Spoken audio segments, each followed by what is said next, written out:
দ্রাক্ষাণী পর্ব ৩৭। উর্মি রাজনকে জানালো মা দ্রাক্ষাণীকে সন্তুষ্ট করে আবার রাজনের কুলদেবী করে প্রতিষ্ঠা করার উপায়। রাজন বললেন, সে এমন কি ব্যাপার, প্রকাণ্ড ভোগ দিয়ে তিনি মন্দিরের চাতাল ভর্তি করে দেবেন। উর্মি বলল, আগেই আপনাকে কাল ভৈরব জন্মেজয় রূপে বুঝিয়ে গেছেন যে দেবতা কিছুই ভক্ষণ করেন না, তিনি কেবল ভক্তের ভক্তিকে ভক্ষণ করেন। প্রকাণ্ড কেবল বানাবে রাজমহিষী। নিজের কন্যাকে খাওয়াতে গেলে যতটা যত্ন ও স্নেহ দিয়ে তিনি বানাতেন, ততটাই আবেগ দিয়ে একটি কন্যা শিশু যতটা খেতে পারবে ততটাই বানাতে হবে। রাজকীয় অহংকার দিয়ে দেবী কোনো কালই তুষ্ট হন না। নিজের পিতা দক্ষকে তিনি ক্ষমা করেননি অহংকার প্রদর্শন করার জন্য, তো ভাবেন কি করে তিনি আপনার রাজকীয় ৫৬ ভোগের আশায় থাকেন?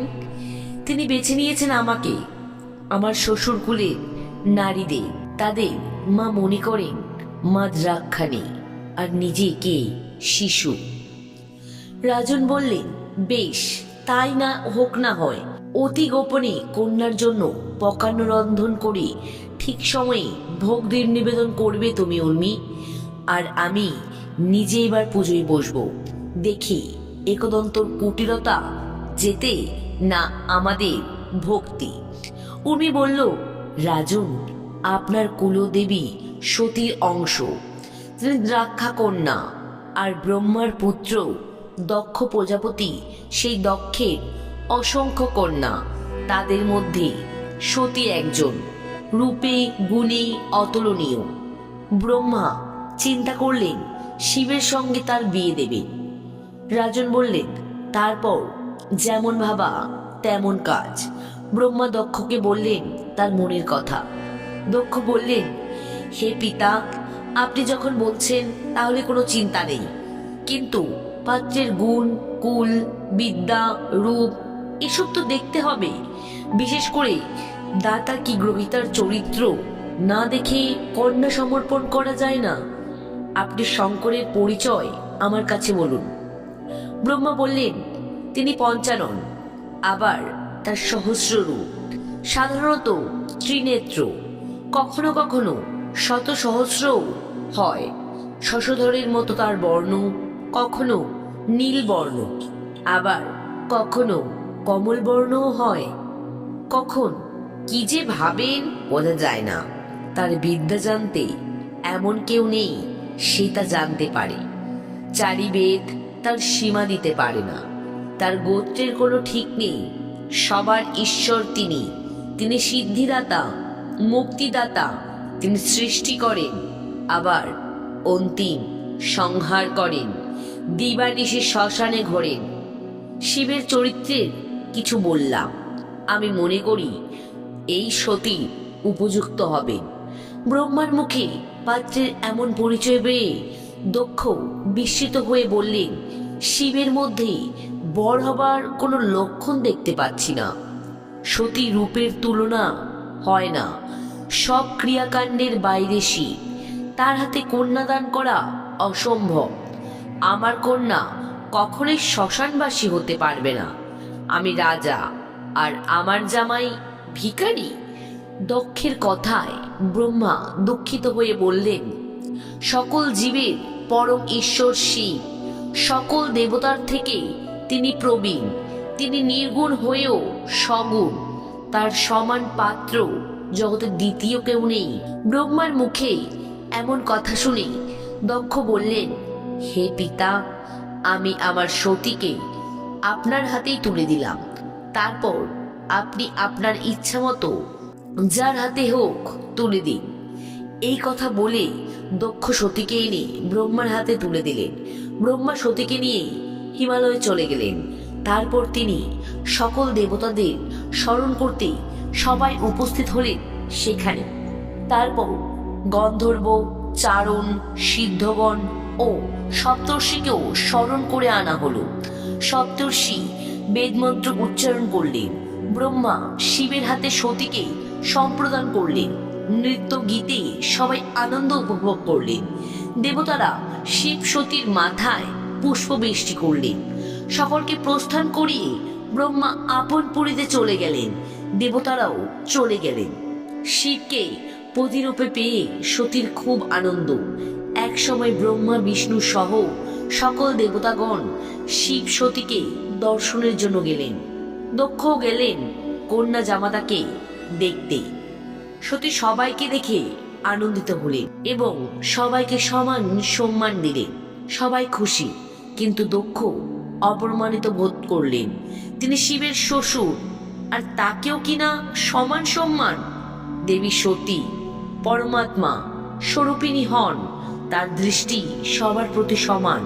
দক্ষ শিবের তত্ত্ব না জেনে কন্যা জামাতা জ্ঞান করলেন, তাই অপমানিত বোধ করে চলে গেলেন। একদিন দক্ষ এক মহাযজ্ঞের আয়োজন করলেন। সেখানে সকল দেবতা এসে হাজির হলেন, কেবল শিব ও সতীকে তিনি ডাকলেন না। মহাযজ্ঞের ধুম আকাশে উঠল। সতী বললেন, কে এই যজ্ঞ করছেন? শিবহীন যজ্ঞ কেমনে করে? আমার পিতা বড়ই মূর্খ। শিব বললেন, সকল দেবতা যজ্ঞস্থলে উপস্থিত, তারা যজ্ঞাংশ ভক্ষণ করবেন, তাতেই আমি মুগ্ধ। দেবী বললেন, পিতা মাতার চরণ দর্শন করতে আমি পিতৃগৃহে যাব, তুমি অনুমতি দাও। বাবা কেন শিবহীন যজ্ঞ করছেন আমি জানব। শিব বললেন, সতী, বিনা নিমন্ত্রণে যাওয়া উচিত নয়। আমাদের আমন্ত্রণ নেই, না যাওয়াই ভালো। দেবী বললেন, মেয়ে বাপের বাড়ি যাবে, সেখানে আমন্ত্রণের কি প্রয়োজন? সতীর উৎসাহ দেখে শিব বললেন, দেবী, আমার আদেশ উপেক্ষা করো না। বিনা নিমন্ত্রণে গেলে অপমানিত হতে হবে। উনি বললেন, আমাদের সাধারণ মানুষের মতোই পিতার ঘরে যাবার আকাঙ্ক্ষা নিয়ে সতী শিবের আপত্তি দেখে খুব রেগে গিয়ে বললেন, আমি কেন যাব না? দেখে নাও আমি কে। এই কথা বলি দেবী 10 মহাবিদ্যার রূপ দেখালেন শিবকে। কালী, তারা, ষোড়শী, ভুবনেশ্বরী, ভৈরবী, ছিন্নমস্তা, ধূমাবতী, গলামুখী, মাতঙ্গী, বগলা। শিব এই রূপ দেখে ভয় পেয়ে গেলেন। তারপর দেবী তার নিজ রূপে ফিরে আসলে শিব বললেন, আমি তোমাকে চিনতে পারিনি দেবী, তুমি যজ্ঞে যাও, তবে তাড়াতাড়ি ফিরে এসো। দেবী গেলেন। ব্রহ্মাদি দেবতাগণ সবাই তার চরণ বন্দনা করলেন, কিন্তু দক্ষ অনাহত সতীকে দেখে রাগে বলতে লাগলেন, শ্মশানবাসী শিবের ভার্যা এখানে এসেছে, যজ্ঞস্থল অপবিত্র হলো, বিনা নিমন্ত্রণে এলো, এর কি কোনো লজ্জা নেই? দক্ষের এমন কথা শুনে ব্রহ্মা বললেন, তিষ্ঠ পাপিষ্ঠ দক্ষ, শিবের ঘরণী সতীকে তুমি চিনতে পারোনি? দেবী জগৎ জননী, আদ্যা শক্তি, এর থেকেই সৃষ্টি ত্রিভুবন। আর শিবকে চিনবে কেমনে করে? আমিও চিনতে পারিনি তাকে। রাজন বললেন। দধিচি তখন বলে উঠল, হে দক্ষ, ব্রহ্মা তোমার পিতা, তুমি পিতার কথা লঙ্ঘন করো, তাতে ধর্মা বৃদ্ধি পাবে। শিব রেগে গেলে তোমার যজ্ঞ ধ্বংস হবে। তাদের কথা শুনে দক্ষ বললেন যে শ্মশানে মশানে ঘোরে তাকে হবিদান করতে পারবো না। শিব রেগে গেলে কি ক্ষতি করবে আমার? আমার আজ্ঞাবহ দেবতাদের আমি হবিদান করব। দধিচি মুনি রেগে আবার বললেন, ব্রহ্মা বিষ্ণু আর সকল দেবতাগণ এরা যতই থাকুক, শিব রেগে গেলে এই যজ্ঞ কেউ রক্ষা করতে পারবে না। তার থেকে সৃষ্টি আর তাতেই শেষ। যেজন শিব নিন্দা করবে তার জীবন সুখকর হবে না। হে দক্ষ, তুমি রুদ্রের উপর হিংসা করলে তোমার মঙ্গল হবে না। তারপর ব্রহ্মা অনেক বোঝালেন দক্ষকে, কিন্তু দক্ষ রেগে শিব নিন্দা করতে ছাড়লেন না। বললেন, শিবের চরিত্র আমার জানা আছে, শ্মশানে মশানে থাকে, ভাং ধুত্রা খায়, লজ্জাহীন, উলঙ্গ, গায়ে তেল নেই, ছাই মাখা, কোনো বেশভূষা নেই, মাথা জটা, তার অনুচরণের সকলেই ভূত প্রেতের দল। দক্ষের মুখে এমন শিবের নিন্দা শুনে উপস্থিত সকল দেবতাগণ দুঃখিত হয়ে কানে আঙুল দিলেন। সতী নিজের কানে প্রতিনিন্দা শুনে মহারুষ্ট হলেন। তিনি পিতাকে বললেন, আজ পর্যন্ত কেউ শিবের নিন্দা করেনি, তুমি তাই করলে। তুমি যেহেতু মহেশ্বরের বদনাম করলে, তাই তোমার কুল নষ্ট। এইভাবে দক্ষকে ভর্ৎসনা করলেন সতী এবং নিজের প্রাণবায়ু রোধ করে যজ্ঞস্থলে মৃত্যুবরণ করলেন। উর্মি বললেন, শিব অন্তর্যামী, তাই তিনি কৈলাসে থেকেও প্রতি দেহত্যাগের কথা জানতে পারলেন। তিনি মহাক্রুদ্ধ হলেন। তার চোখ দিয়ে আগুন বেরোতে লাগলো। শঙ্করের গাত্রলোম থেকে অতি ভয়ঙ্কর এক মহাবীরের সৃষ্টি হলো। তার হাজার হাজার হাত, হাজার হাজার চোখ, হাতে শূল, গদা, চক্র, বজ্র তগর করে আছে। সিংহের মতোই তার বিক্রম। শিবরম জাত সেই বীর শিবকে বললেন, হে মহেশ্বর, আমাকে সৃষ্টি করলেন কেন? আমাকে কি করতে হবে? শিব বললে, যেহেতু তোমার জন্ম আমার ক্রোধ থেকে, তাই তোমার নাম বীরভদ্র। তুমি তাড়াতাড়ি দক্ষের যজ্ঞাগারে যাও, ধ্বংস করে এসো যজ্ঞ। তোমার সাহায্যের জন্য যাকে খুশি সৃষ্টি করে নেবে। রুদ্রের কৃপায় বীরভদ্র নিজের মনে ক্রোধের সৃষ্টি করে দেবী ভদ্রকালীকে সৃজন করলেন। মহেশ্বর তখন দুজনকেই আশীর্বাদ করলেন। তারা সঙ্গে নিলেন অসংখ্য প্রমোদগণকে।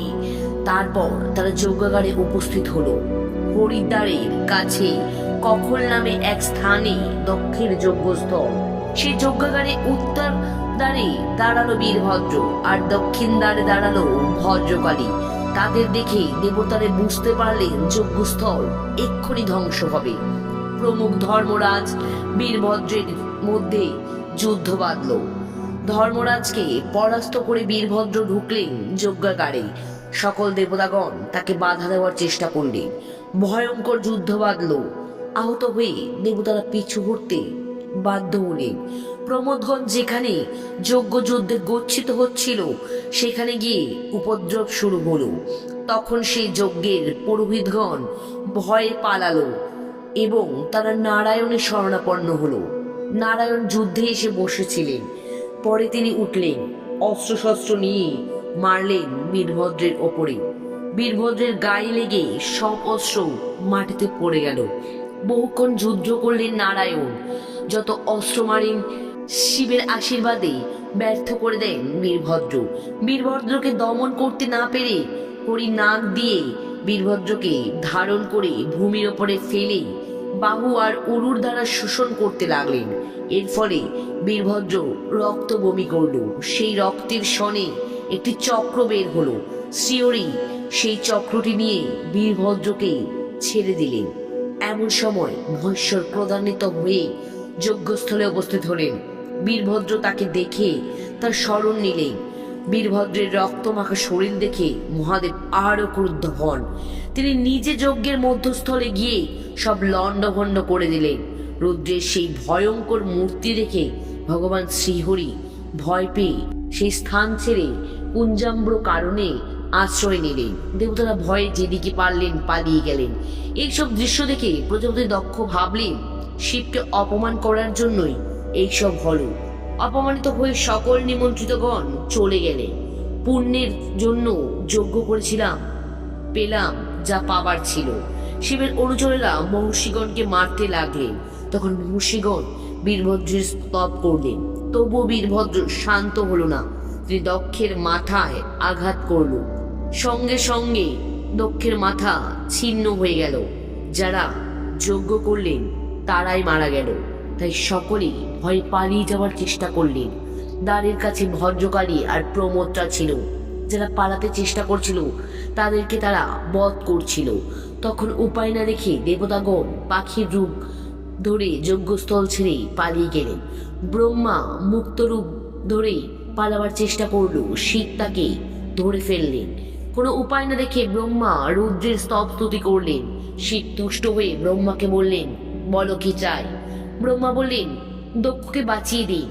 যারা যারা এই যুদ্ধে মারা গেছেন তাদের প্রত্যেকের প্রাণ দান করুন। মহেশ্বর বললেন, এখানে যজ্ঞে যে পশুকে বলি প্রদত্ত করা হয়েছে সেই পশুর মাথা দক্ষের কাঁধে যুক্ত করে দিলে সে বেঁচে উঠবে। আর হে ব্রহ্মা, তোমার কমণ্ডল জল সবার গায়ে ছিটিয়ে দিলে সবাই প্রাণ ফিরে পাবে। শিবের কথা তো ব্রহ্মা ছাগলের মস্তক দক্ষের কাঁধে যোগ করলেন। তারপর তিনি কমণ্ডল জল ছড়িয়ে দিলেন চারদিকে, সকলেই বেঁচে উঠল। দক্ষ তখন শিবকে বললেন, এই যজ্ঞে আপনাকে নিমন্ত্রণ না করার ফল আমি পেলাম। এই কথা বলে দক্ষ অকর্তের সঙ্গে শিবকে বলিদান করলেন। সকল দেবতারা শিবের স্তব স্তুতি করলেন। রুদ্রদেব বীরভদ্রকে সংবরণ করলেন। রাজন বললেন, বীরভদ্রও আছেন আমাদের সহায়, আর দেবী দ্রাক্ষাণীও আছেন। আমাদের এখন যুদ্ধের জন্য প্রস্তুত হতে হবে, কারণ রাত পেরিয়েই কৌশিক অমাবস্যা। কি হতে চলেছে এই অমাবস্যায় জানতে হলে শুনতে হবে পরবর্তী পর্বগুলো। যারা এখনো সাবস্ক্রাইব করেননি অবশ্যই সাবস্ক্রাইব করে